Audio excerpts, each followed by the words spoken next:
Assalamualaikum warahmatullahi wabarakatuh. Teman-teman sekalian, saya ingin menjawab pertanyaan dari komentar salah seorang ini, kalau nggak salah di Facebook ya, di Facebook nih. Jadi di sebuah postingan saya ada sebuah pertanyaan semacam ini, yaitu Assalamualaikum mas, Assalamualaikum, saya punya usaha kecil percetakan, pengen membesarkan usaha yang berkembang. Rencana saya mau kredit, Rencana saya mau kredit peralatan penunjang usaha. Apakah cara itu bagus, Kang? Gitu ya. Saya jawab itu tidak bagus. Dan sini akan saya jelaskan, memperbesar usaha bukan dengan menambah modal, tetapi dengan memperluas jangkauan pemasaran dan memperbesar margin keuntungan.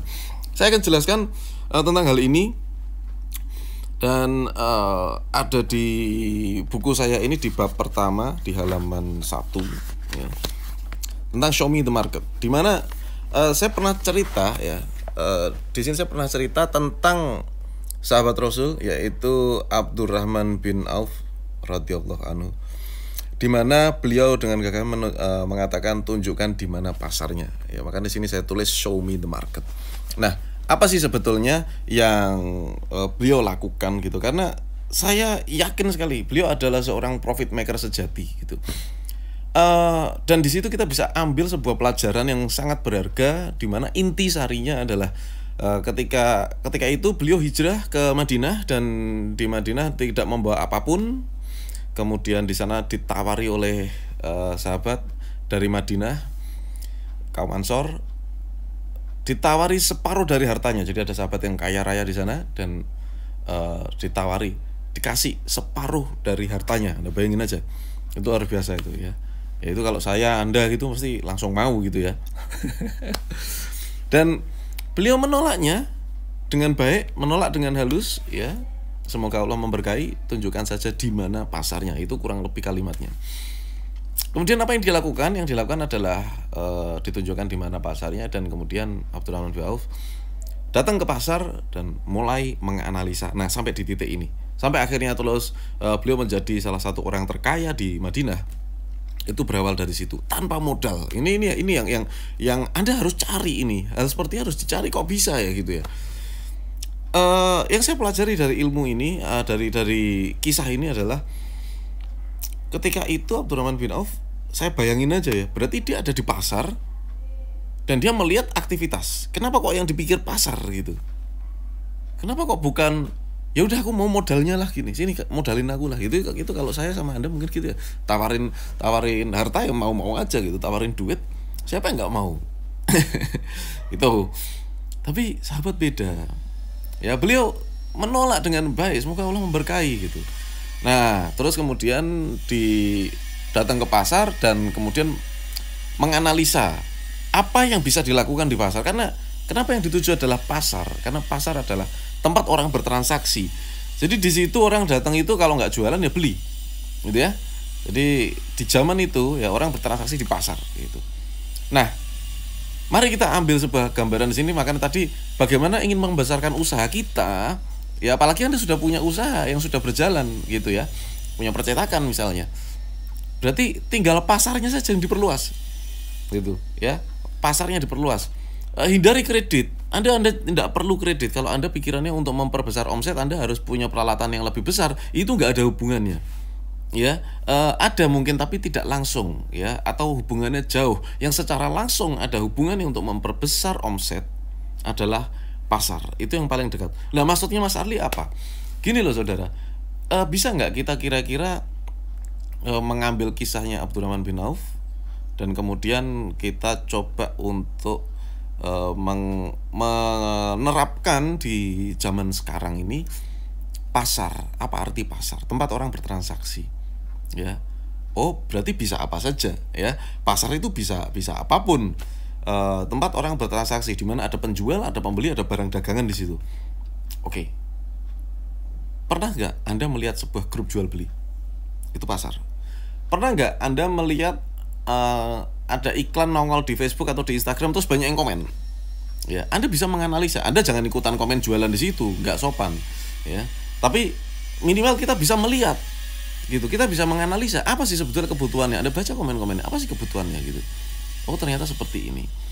Terus Anda juga bisa mengikutinya. Maksudnya gini, oh orang bisa juga ya jualan lewat iklan Facebook gitu ya, bersponsor gitu.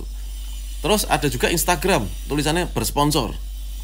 Terus juga Anda kalau perhatikan di YouTube saya itu pasti di pin komen ya, komentar yang saya pin, yang saya sematkan itu saya pasti memberikan sebuah link yang menuju kepada sesuatu yang saya jual gitu. Karena saya pengusaha gitu. Saya penjual ya. Jadi wajar kalau saya punya bisnis ya. Jadi di situ pasti ada link di mana orang kalau pengen tahu informasi tentang bisnis saya, tentang apa yang sedang saya jual, biasanya di komentar yang teratas itu pasti ada gitu. Nah, itu juga bisa menjadi pasar. Jadi itu adalah salah satu contoh memperluas pasar. Gitu. Jadi tidak hanya ada, lah masalahnya pakai apa aja, Facebook Ads saya pakai, link komen di YouTube saya pakai, deskripsi di YouTube saya pakai sebagai pasar, apalagi Instagram post saya pakai, Instagram story saya pakai, live streaming Facebook saya pakai, live streaming YouTube saya pakai, apalagi kemudian ya posting Facebook juga saya pakai. Banyak yang saya pakai gitu. Pasar itu macam-macam. Secara online itu ada macam-macam. Secara offline ada macam-macam. Di mall itu juga pasar. Kemudian pameran itu juga pasar. Mana lagi? Di arisan itu juga bisa pasar. Di klub misalnya community itu juga pasar. Artinya di mana ada orang yang bisa bertransaksi jual beli, disitulah pasar. Maka Anda harus memperluas akses Anda kepada pasar-pasar tersebut. Ya itu satu. Jadi memperbesar sasaran promosi Anda. Jadi kalau Anda pengen promosi, berarti sasaran promosinya. Kalau tadinya Anda cuman ya sudahlah aku punya percetakan, berbekal pengalaman, berbekal teman-teman sendiri gitu ya. Nah, berarti Anda harus move on. Anda harus mencari pasar yang baru lagi. Ya, memperluasnya lagi. Anda bisa mulai belajar misalnya Facebook Ads, Anda mulai belajar Instagram Ads, belum lagi Google AdWords misalnya, atau Google Map. Google Map itu juga pasar, saudara. Anda bayangkan, sangat luas pasarnya, ya. Kuliner itu kalau dulu marketnya hanya orang yang lewat di jalan, di depan lokasi kulinernya. Tapi sekarang market online lewat GoFood, lewat GrabFood, itu juga market gitu, itu juga pasar. Nah, Anda bayangkan ada sekian banyak pasar di era modern ini. Artinya kalau kita punya bisnis terus kita belum bisa membesarkan bisnis kita, artinya kita belum memperbanyak akses kita, aktivitas kita ke pasar-pasar yang sangat-sangat bermacam-macam jenisnya ini. Jadi itu yang pertama, ya, show me the market. Itu menjadi inspirasi bagi saya, dan saya itu kalimat sederhana ya. Semoga Allah memberkahi. Tunjukkan saja di mana pasarnya. Itu terkenal sekali kalimatnya, dan itu saya kalau bayangin itu merinding.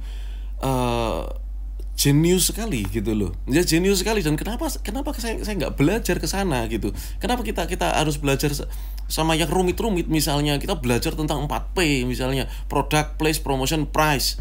Itu Philip Kotler ya. Yang saya nggak tahu Philip Kotler itu punya bisnis apa enggak gitu. Ya saya nggak tahu yang bikin 4P itu punya bisnis apa enggak. Kita nggak punya bisnis juga gitu.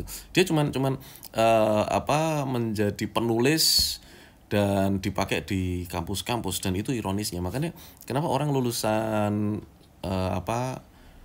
kuliah ya manajemen bisnis misalnya, tidak semuanya akan punya bisnis gitu. Mereka biasanya bekerja sebagai CEO, menata manajemennya dengan cara-cara yang standar. Tetapi bisnis bukan masalah manajemen saja. Bisnis itu entrepreneur. Jadi entrepreneur itu beda dengan manajemen. Ya, entrepreneurship itu beda dengan manajemen. Yang pertama, tadi kita lihat pasarnya di mana. Sampai sini paham dulu ya. Jadi pasarnya dulu yang kita lihat. Dan kemudian ya, di situ tadi saya juga jawab ini. Memperluas jangkauan pemasaran. Nih intinya ya, memperluas jangkauan pemasaran dan memperbesar margin keuntungan. Jadi gini saudara, kalau misalnya yang Anda jual tadi di sini diceritakan adalah apa tadi? Percetakan gitu ya. Percetakan kan marginnya tipis gitu ya. Misalnya Anda nyetak kaos, Anda misalnya nyetak buku, atau Anda misalnya nyetak apa. Mungkin Anda punya pikiran, kalau saya punya sebuah mesin offset misalnya, terus saya kredit, terus saya bisa melayani pasar yang lebih besar lagi. Mungkin Anda berpikir seperti itu. Sebetulnya enggak. Ya dengan apa yang Anda punya saat ini Anda bisa nyetak apa? Itu yang Anda perluas gitu. Diperluas lagi pasarnya. Dan kemudian marginnya diperbaiki, ditambah lagi. Ya, artinya varian memperbesar margin keuntungan itu ya mengikuti gitu. Kalau marketnya lebih banyak, itu akan terjadi sebuah hukum supply and demand. Contoh gini. Misalnya percetakan Anda. Kalau percetakan Anda itu sebulan ya, dalam sebulan itu Anda mampu menangani 10 order. Ya, 10 order dengan kapasitas misalnya 10.000. Wah, cetakan saya nggak tahu berapa ya, tapi misalnya Anda kemampuannya pokoknya saat ini 10.000.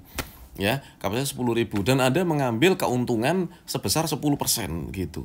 Nah, jalankan dulu apa adanya sampai terjadi demand yang tinggi. Jadi kita disuplai, kita bisa menyuplainya berapa? 10.000.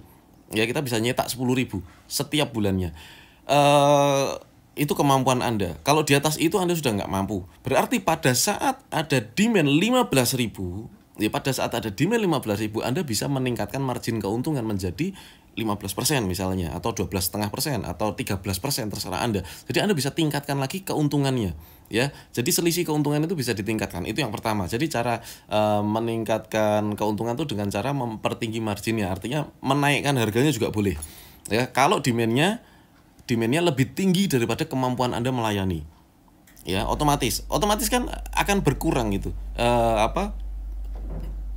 Demandnya akan berkurang. Jadi orderan Anda akan berkurang, tetapi di angka di mana bisa Anda layani dan keuntungan Anda lebih maksimal. Itu yang pertama. Yang kedua, Anda bisa menambah varian produk. Ya, menambah varian produk. Anda tahu itu semuanya market semua kan? Anda harus punya datanya. Orang yang sudah transaksi dengan Anda harus punya datanya. Anda harus bina relasi dengan mereka. Ya. Kemudian Anda kenali apa sih kebutuhannya. Anda bisa ciptakan varian lainnya. Misalnya yang Anda cetak tadinya adalah misalnya Anda nyetak kaos gitu ya. Anda bisa tawarkan untuk orang-orang yang sudah pernah cetak kaos ke Anda misalnya. Itu untuk mencetak misalnya souvenir misalnya. Atau souvenir itu bisa misalnya mug atau pulpen ya. Atau payung gitu ya. Anda bayangkan, saya punya salah satu usaha saya adalah Klinos Penghemat BBM, di mana aktivitas percetakannya sangat tinggi. Jadi kita nyetak kardus kemasan, kita nyetak banner, kita nyetak macam-macam ya, itu sangat tinggi sekali. Dan seiring berjalannya waktu, semakin usaha itu rame, maka saya juga butuh yang lain ya, misalnya souvenir. Nah, makanya kemarin saya barusan nyetak payung gitu, payung tak kasih logo Klinos gitu ya, logo produk saya. Nah, itu sah saja dan saya butuh percetakan. Nah, masalahnya orang yang biasa nyetak kardus itu nggak bisa nyetak payung. Akhirnya saya cari percetakan lain yang biasa nyetak payung. Dan Anda tahu, yang di tempat biasanya saya nyetak payung, itu kemarin istri saya juga nyetak di tempat itu juga ya. Saya kemarin ada bisnis dan kita cetak juga di situ. Artinya apa? Satu orang ya yang sudah belanja di tempat Anda, kalau Anda punya varian produk yang lainnya, ada potensi dia membeli lagi, dan itu namanya cross selling. Apa itu cross selling? Cross selling itu kalau satu contoh, Anda datang ke KFC. Terus kemudian Anda melakukan transaksi. Oke, saya beli paket hemat misalnya. Terus kemudian di situ pasti Anda tawarkan, sekalian Bu, paket hemat ini kalau plus tambah yang ini nanti dapat bonus CD gitu ya. Mau es krimnya sekalian Bu, mau supnya sekalian. Pasti orang itu pasti gimana ya, yang namanya orang sudah mau transaksi terus ditawarin lagi. Ada yang tidak mau, tetapi ada yang mau gitu loh ya. Dan pernah dicek oleh sebuah survei bahwa yang mau itu ya 80% mau lah, 20% nggak mau. Anda bayangkan kalau nggak nawarin ya, nggak cross selling, itu kehilangan 80% omset cross selling tersebut. Kan sayang sekali gitu. Jadi itu cara untuk meningkatkan keuntungan, memperbesar usaha itu dengan cara seperti itu. Terus kemudian Anda coba lihat di Indomaret tuh pasti Anda ditawari sekalian pulsanya Pak gitu ya. Gitu. Saya jarang beli pulsa di Indomaret, tapi nggak pernah pernah saya beli pulsa sekali apa 2 kali gitu. Ya karena saya setiap kali ke Indomaret pasti ditanya sekalian pulsanya pasti gitu ya. Oh, saya tahu bahwa Indomaret jualan pulsa juga. Satu ketika kepepet ada Indomaret, ya udah sekalian aja pulsanya. Jadi kita nggak pernah tahu ya orang itu butuh pulsanya kapan. Kebetulan pas belanja pulsanya pas habis, oh ya jadi inget gitu, yang tadi nggak inget terus jadi inget. Nah itu salah satu cara memperbesar omset dengan cara cross selling. Terus kemudian dengan cara apa lagi? Menambah pelayanan ya. Ingat, Anda naikkan harga, pelayanan juga harus ditingkatkan gitu. Pelayanan harus ditingkatkan. Kalau tadinya Anda tidak terlalu perhatian dengan customer Anda, sekarang Anda lebih perhatian gitu ya. Misalnya Anda apa ya istilahnya, sekali-kali kirim parcel lah misalnya pada saat lebaran, ada kirim parcel kecil-kecilan lah ke customer yang potensial. Itu juga salah satu bentuk supaya customer itu lebih terikat dengan kita, senang dengan kita.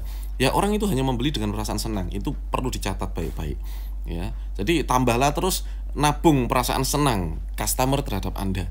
Jadi itu penting sekali. Terus apalagi ya, banyak sekali sebetulnya caranya untuk menambah omset ya. Meningkatkan kualitas. Kalau tadinya tidak ada kualitas layanan antar, Anda bisa tambahkan kualitas dengan layanan antar gitu, diantar gitu.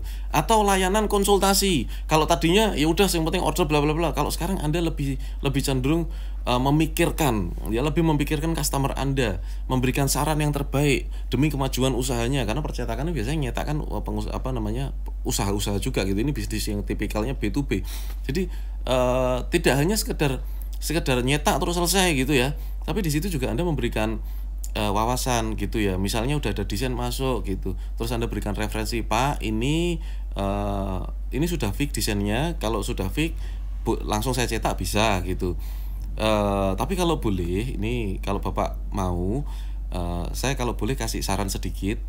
Ini kan gini Pak, menurut pengetahuan saya seperti ini, nanti lebih baiknya seperti ini, tapi keputusan Bapak sih mau dicetak dengan yang apa adanya atau ngikuti saran saya. Kalau mau dipakai ya boleh, silakan gitu ya. Jadi memberikan saran yang terbaik. Permudahlah orang lain untuk mendapatkan keuntungan, itu adalah salah satu bentuk pelayanan. Jadi saudaraku sekalian, cara memperbesar usaha sekali lagi bukan dengan menambah modal, apalagi dengan utang ya. Anda nggak perlu utang untuk memperbesar usaha Anda. Yang Anda perlukan adalah memperluas pasarnya. Itu yang pertama. Yang kedua adalah ya memperbesar margin keuntungan dengan cara meningkatkan pelayanan, dengan cara yang sudah saya sebutkan tadi di belakang. Anda kalau nanti ada yang kelupaan, Anda silakan tarik ke belakang. Dan bagi Anda yang belum punya buku ini, Jurus-jurus rahasia Harley Kurnia, di sini banyak sekali saya ceritakan tentang bagaimana bebas utang, bagaimana saya membangun rumah cuman modalnya 80 juta jadi rumah. Ini rumah yang saya tempatin ya, yang nilainya sekitar 1,2 M. Dan juga ada juga bagaimana saya menjalankan bisnis dengan prinsip-prinsip yang saya lakukan gitu, dan semuanya tanpa modal bank, tanpa investor, dan tanpa uang pribadi saya dalam jumlah yang besar. Saya bukan anak orang kaya, biasa-biasa saja. Bahkan dulu saya ceritakan juga di situ, saya dulu modalnya cuma 900.000 jadi omset 1,4 miliar tahun 2013. Dan itu sekelumit juga saya ceritakan. Jadi ini bukunya ya, Jurus-jurus rahasia Harley Kurnia. Ini kumpulan dari cerita-cerita saya. Mudah-mudahan bisa bermanfaat untuk Anda semua. Bagi Anda yang berminat dengan buku ini, silakan Anda klik link yang ada di deskripsi. Dan seperti biasa saya doakan Anda, semoga Allah Subhanahu wa taala memberikan Anda rezeki yang berkah, rezeki yang melimpah, dan rezeki yang bermanfaat. Assalamualaikum warahmatullahi wabarakatuh.